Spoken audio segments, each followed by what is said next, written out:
Good afternoon, investors. From remarkable earnings beats to game-changing acquisitions, we're tracking all the market movers for April 14th. Since the markets are closed today for Ambedkar Jayanti, we'll be focusing on what to look out for when trading resumes on Tuesday. Exactly. We're looking at a mix of deals, expansions, and strategic moves that could really influence stock performance.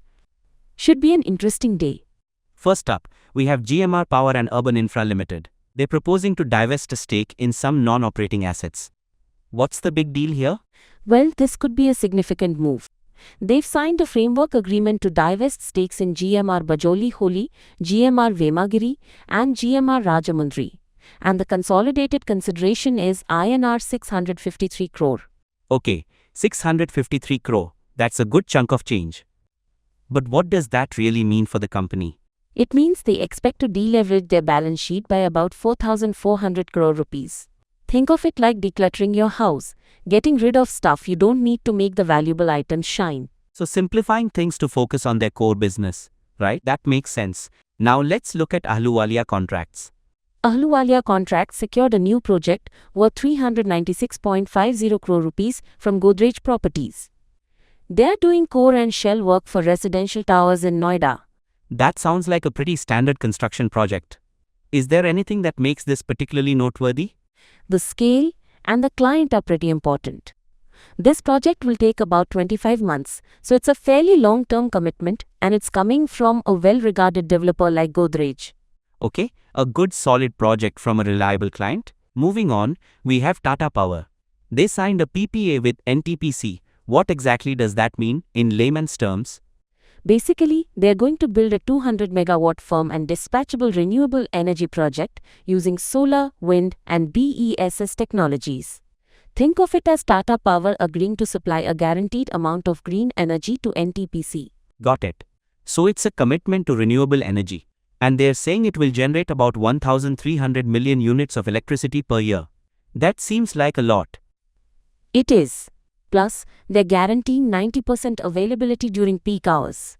This is a big step towards reliable renewable energy, something that's always been a challenge.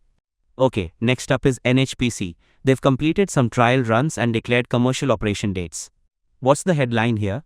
They've completed the trial run of Unit Number 4 of the Parbati 2HE project and declared COD for 107.14 megawatt of their Karnisar solar power plant. Basically, they're ramping up operations in both hydro and solar power. So both hydro and solar, diversifying their portfolio. How should investors interpret these milestones? It shows they're on track with their projects and generating revenue from them. It's like seeing a company deliver on its promises, building confidence. That's reassuring. Now, let's talk about Elin Electronics Limited. Elin Electronics announced the Bhumi Pujan of their new manufacturing facility in Bhiwadi, Rajasthan. That's basically a groundbreaking ceremony. A new factory, so expansion plans then. What's interesting about this one?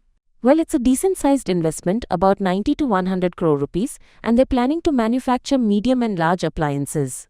Think air coolers and kitchen chimneys. It's a play on the growing consumer appliance market in India. Okay, betting on increased demand for home appliances. Makes sense. Now we have Godrej Industries Limited. Godrej Industries Chemicals business acquired the food additives business from Savanna Surfactants Limited. They finalized the acquisition on April 14, 2025. So what does this acquisition mean for Godrej Industries? Are they diving into a completely new area? Not entirely new, but it expands their product offerings to the food and beverages industry globally. It allows them to offer a wider range of specialty chemicals. So a strategic expansion within their existing chemicals business. Okay, let's talk about Sasken Technologies. Sasken Technologies completed the acquisition of Borgs Technologies to strengthen their IoT and 5G product engineering capabilities. IoT and 5G are pretty hot right now. How does this acquisition help Sasken stand out? It enhances their expertise in engineering R&D services and allows them to offer more comprehensive end-to-end product development solutions. Think of it as adding a key piece to their puzzle to complete a bigger picture. Right, filling a gap in their skill set. Okay, next up, Cyient Limited.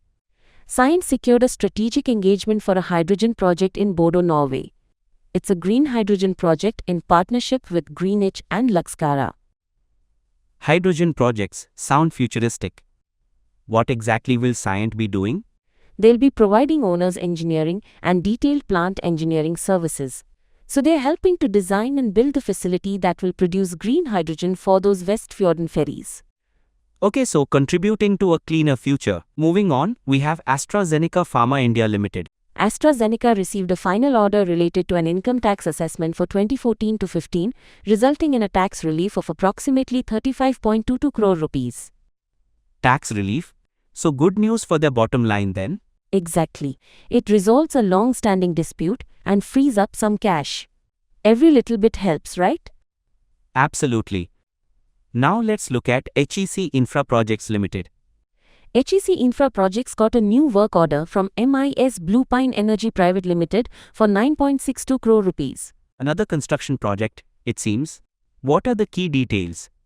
They'll be doing EPC work, that's engineering, procurement and construction for a 66 kV power line and underground cable. The project should be done in 3 months, fairly quick turnaround. So a short-term boost to their revenue. Makes sense. Okay, next up, Info Edge India Limited. Info Edge fixed the record date for the subdivision or split of their equity shares. Each share will be split into 5 shares.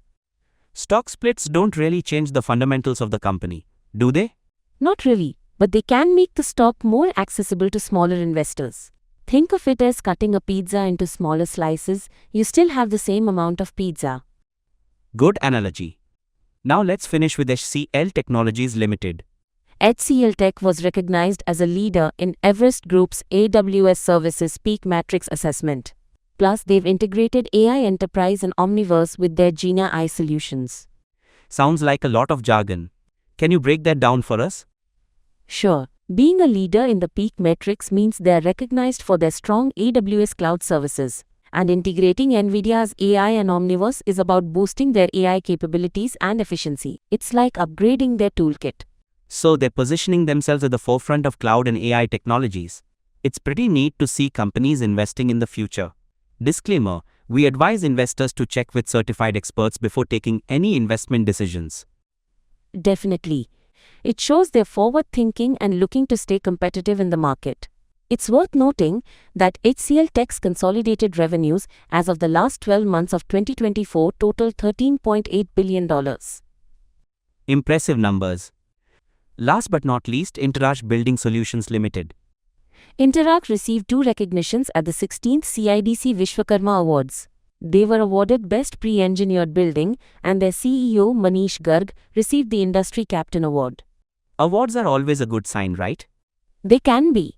In this case, it shows recognition for their work in sustainable infrastructure, particularly for a project with Grasim Industries. Well, that's quite a diverse range of companies making moves. From infrastructure to tech, it looks like it's going to be a busy week when the markets open on Tuesday. Absolutely. And make sure to like, share and subscribe to our YouTube channel so you don't miss out on any future insights.